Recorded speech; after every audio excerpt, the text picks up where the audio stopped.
शनिवार 6 जून से India versus Afghanistan एकमात्र टेस्ट मैच की शुरुआत होने जा रही है। ये मुकाबला न्यू चंडीगढ़ के बुरहानपुर स्टेडियम में खेला जाएगा। अब सवाल ये उठता है कि मैच के ठीक एक दिन पहले यानी कि शुक्रवार 5 जून को टीम इंडिया के प्रैक्टिस में क्या हुआ, स्पेशली हेड कोच गौतम गंभीर ने प्रेस कॉन्फ्रेंस में क्या क्या बातें कही और टीम इंडिया की कॉम्बिनेशन यानी कि 11 में किन किन खिलाड़ियों को मौका मिल सकता है। पहले अगर प्रैक्टिस के आखिरी दिन की बात करें यानी कि शुक्रवार 5 जून को टीम इंडिया का जो आखिरी प्रैक्टिस सेशन था उसमें क्या हुआ, इसमें सबसे बढ़िया खबर ये थी कि कई सारे स्टार खिलाड़ियों ने प्रैक्टिस में भाग लिया। स्पेशली केएल राहुल उन चुनिंदा खिलाड़ियों में से एक थे जो प्रैक्टिस के हर दिन अवेलेबल रहे।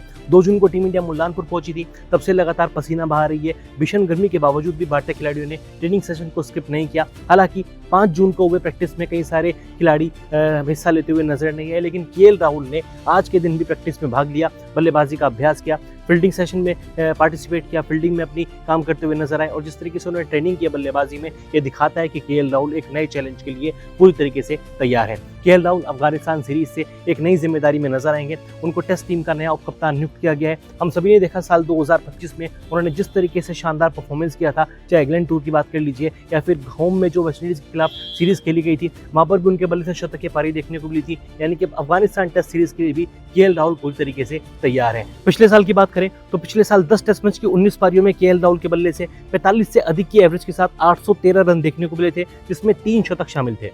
अब केएल राहुल उसी फॉर्म को अफगानिस्तान टेस्ट सीरीज में भी कंटिन्यू रखना चाहेंगे। प्रैक्टिस की दूसरी बड़ी बात की अगर बात करें तो उसमें हेड कोच गौतम गंभीर को टीम इंडिया के असिस्टेंट कोच या फिर बैटिंग कोच कह लीजिए सितांशु कोटक के साथ काफी समय तक बातचीत करते हुए देखा गया। सितांशु कोटक और हेड कोच गौतम गंभीर काफी समय तक पिच के पास भी रहे, पिच का निरीक्षण भी किया, यानी कि पिच को लेकर दोनों बातचीत कर रहे थे। अगर टॉस इंडिया जीतता है तो पहले बैटिंग करेंगे, बॉलिंग करेंगे, डेफिनेटली उसको लेकर भी बातचीत हुई होगी और कॉम्बिनेशन को लेकर भी टीम इंडिया किन 11 खिलाड़ियों के साथ मैदान पर उतर सकती है, सितांशु कोटक के साथ गौतम गंभीर की काफी लंबे समय तक चर्चा देखने को मिली। अब अगर बात करें इस मैच की पिच रिपोर्ट की तो बुरहानपुर में पहली बार कोई इंटरनेशनल टेस्ट मैच खेला जाएगा। भारत का 31 पर टेस्ट वेन्यू होने वाला है।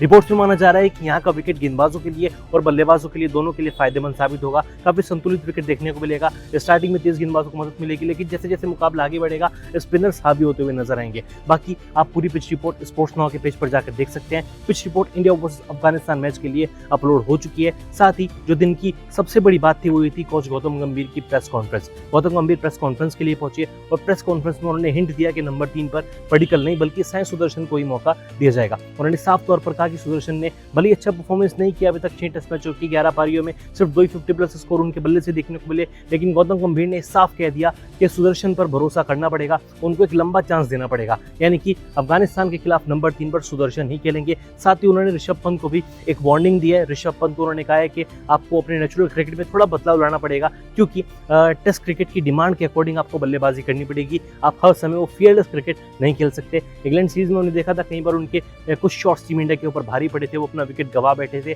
और टीम इंडिया मुकाबले भी हारी थी। यानी कि कहीं ना कहीं कोच गौतम गंभीर ने ऋषभ पंत को भी इंडिकेशन दे दिए, संभल कर बल्लेबाजी आपको करनी पड़ेगी। अब इंडिया वर्सेस अफगानिस्तान ये जो मुकाबला है वो बुरहानपुर के मैदान पर खेला जाएगा। इकलौता टेस्ट मैच होने वाला है। साल 2018 में इन दोनों के देशों के बीच एक मैच खेला गया था और अब ये सिर्फ दूसरा मुकाबला होने वाला है। अब दोस्तों आपको क्या लगता है कि टीम इंडिया बुरहानपुर टेस्ट को जीत पाएगी और अगर जीतेगी तो कितने दिनों में मुकाबला खत्म होने वाला है? कमेंट कर अपनी राय जरूर दें।